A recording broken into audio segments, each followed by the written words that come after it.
সকাল সকাল এই তো সকালের নাস্তার জন্য নুডলস রান্না করে নিলাম অফ ক্যামেরাতেই। গাজর মটরশুঁটি আলু দিয়ে রান্না প্রায় হয়ে গেছে।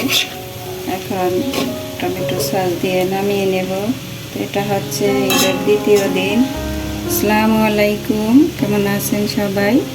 আশা করছি প্রিয় ভাই বোনেরা ও দিদিমণিরা কাছে কিংবা দূরে, দেশ কিংবা দেশের বাহিরে যে যেখানে আছেন ভালো আছেন এবং সুস্থ আছেন। আমিও আলহামদুলিল্লাহ। এই তো আবার স্বাভাবিক জীবনে ফিরে এসেছি রমজান এবং ঈদ দুটো কাটিয়ে। এই তো বরাবরের মতো সকালের নাস্তাটা তৈরি করে নিলাম। এখন আমরা সবাই মিলে নাস্তাটা করে নেব। এই যে নুডলস দিয়ে, সাথে পিন্নি সেমাইও আছে।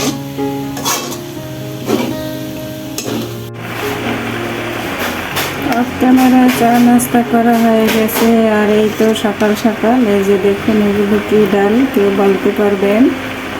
তা আমি বলে দিচ্ছি, এগুলো হচ্ছে খেসারি ডাল। আজকে আমরা এই তো খেসারি ডালের ভর্তা করব, বাজি করব, বিভিন্ন আইটেমের ভর্তা করব। তো আজকে কিন্তু আর মাছ মাংস খাবো না, কারণ সবসময় একই খাবার ভালো লাগে না। আর যেহেতু আপনাদের ভাইয়া বাসায় আছে, সে কিন্তু এই ধরনের খাবার খুব পছন্দ করে। তো তার কথা ভেবি আর কি বিভিন্ন আইটেমের ভর্তা, ভাজি আর পাতলা মসুরের ডাল আজকে রান্নায় থাকবে। তো খেসারি ডালগুলো আমি সিদ্ধ বসিয়ে দিলাম। ডাল সিদ্ধ হয়ে গেছে। এখন বাগার দিয়ে নিতেছি পেঁয়াজ, রসুন, গোটা একটা শুকনো মরিচ, 2-3 টুকরা তেজপাতা, জিরা গুঁড়া, ধনিয়া গুঁড়া সব মশলা দিয়ে ভালো করে ভেজে নিয়েছি তেলের মধ্যে। এখন তো ডাল সিদ্ধ দিয়ে দেব। এভাবে কিন্তু খেসারি ডালের ভর্তা খেতে বেশ মজা। চাইলে আপনারাও এভাবে বানিয়ে খেতে পারেন। তো আমার আপুরা, ভাইয়ারা, দিদিমণিরা যে যেখানে বসে আমার এই ভিডিওটি দেখছেন, তো প্লিজ দেখা শুরুতেই একটা লাইক দিয়ে পুরো ভিডিওটি দেখে নেওয়ার অনুরোধ রইল। সবাইকে একটু সাপোর্ট করবেন, তাহলে আমরা সবাই এগিয়ে যাব ইনশাআল্লাহ। তো এই তো এখন সুন্দর করে জাল দিয়ে একেবারে শুকিয়ে নেব।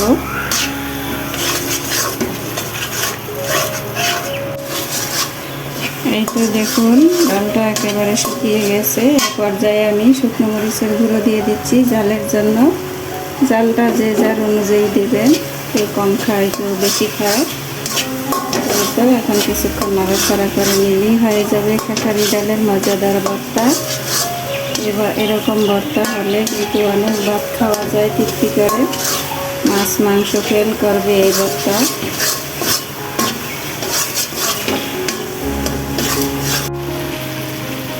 এখন এই তো টমেটো দিয়ে একটু আলু ভাজি করে নিতেছি। অল্প করে টমেটো দিয়ে আলু ভাজি করলে খেতে বেশ ভালোই লাগে।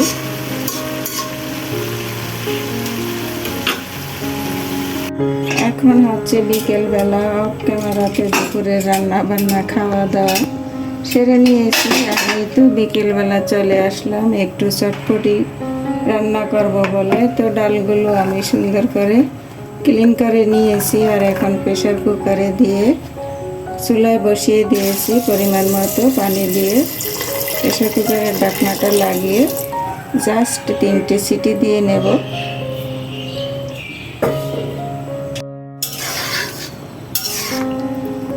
প্রেসার কুকারে 2-3টা সিটি দিয়েছি। এই তো সিটি দিয়ে প্রেসার কুকার থেকে নামিয়ে একটা কড়াইতে ঢেলে নিয়েছি। আর এখন আমি পরিমাণ মতো হলুদ গুঁড়ো দিয়ে দিচ্ছি কালারের জন্য, আর একটু লাল মরিচের গুঁড়ো, আর দিয়ে দিচ্ছি ধনিয়া গুঁড়ো, জিরে গুঁড়ো, সব কিছু থেকে একটু একটু করে দিয়ে দিচ্ছি স্বাদ অনুযায়ী লবণ, আর দিচ্ছি 1 টুকরা আদা, 1 টুকরা রসুন। এই সবগুলো দিয়ে এখন আমি ডালটাকে ভালোভাবে কষিয়ে নেব।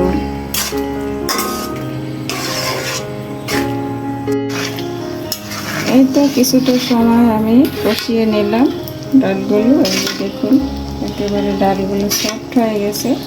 আর এই পর্যায়ে আমি এখন একটা বড় সাইজের আলু সিদ্ধ করে নিয়েছিলাম, আর আলুটা স্লাইস করে কেটে দিলাম, তাহলে গ্রেভিটা একটু ঘন হবে, সেই জন্য। এই তো এখন আলুগুলো মিক্স করে দিতেছি।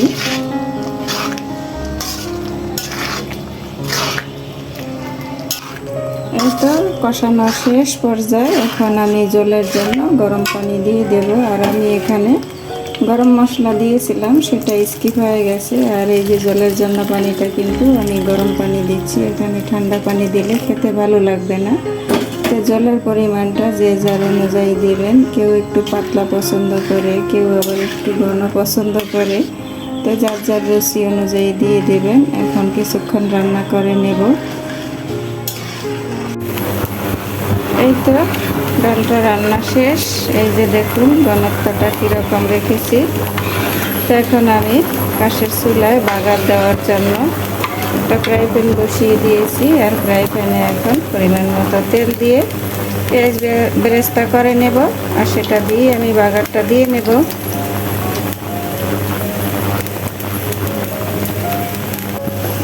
এখন আমি বাগারটা দিয়ে নিচ্ছি। মাশাআল্লাহ, চটপটির কালারটা খুবই সুন্দর এসেছে। এইটা দেখুন কতটা সুন্দর কালার। আর এখন আমি ম্যাজিক মশলা দিয়ে দেব। আমি আজকে চটপটি মশলা ছাড়াই চটপটিটা রান্না করে নিলাম।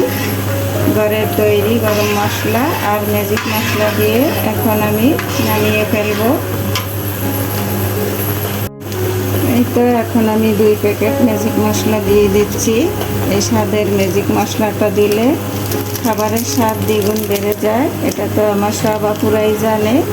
আমার আপুরা হয়তো আমার থেকে আরও ভালোভাবে রান্না করে, কিন্তু আমি যেভাবে রান্না করেছি সেটাই একটু আপনাদের সাথে শেয়ার করেছি। যে চটপটির মশলা ছাড়াও কিন্তু চটপটি খাওয়া যায়, বা মাংস ছাড়াও চটপটি খাওয়া যায়। আমি এই চটপটি খাওয়ার জন্য অফ ক্যামেরায় 3টি ডিম সিদ্ধ করে নিয়েছি, তাও একটু পরে শেয়ার করছি আপনাদের সাথে।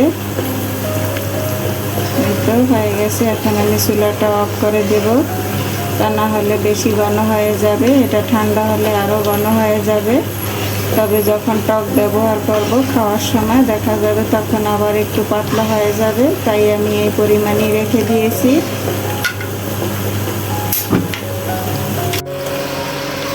অফ ক্যামেরাতে কিছু ফুচকা বানিয়ে নিয়েছি, আর সেগুলো এখন এই তো তেলে ভেজে নিতেছি, এই যে চটপটির সাথে খাওয়ার জন্য। আসলে চাইলে আমরা একটু কষ্ট করলে ঘরে সব কিছু তৈরি করে নিতে পারি, আর সেগুলি হচ্ছে স্বাস্থ্যসম্মত খাবার। এই তো একটা বাটিতে কিছুটা পরিমাণ বেড়ে নিয়েছি। আমরা এখন টেবিলে নিয়ে সবাই মিলে একসাথে খাবো। আপনাদের ভাইয়া টেবিলে কোরআন তেলাওয়াত করছে, তাই আর টেবিল পর্যন্ত আপনাদেরকে সাথে রাখতে পারলাম না। এই যে দেখুন মাশাআল্লাহ কতটা ঘনত্ব কীরকম রেখেছি। এর সাথে যখন তেঁতুলের টক নেওয়া হবে, এই যে তেঁতুলের টক নিয়ে নিয়েছি অফ ক্যামেরায়। আর এই তো 3টে ডিম সিদ্ধ নিয়েছি, আর এই তো ফুচকা বানিয়ে নিয়েছি। তো আমার ভিডিওটি আজ এ পর্যন্তই। দেখা হবে আবার নতুন কোনো ভিডিওর মাধ্যমে। সে পর্যন্ত সবাই ভালো থাকবেন, সুস্থ থাকবেন। সবাই সবার জন্য দোয়া করবেন। আল্লাহ হাফেজ। আসসালামু আলাইকুম আ রহমতুল্লাহি আ বারাকাতুহু।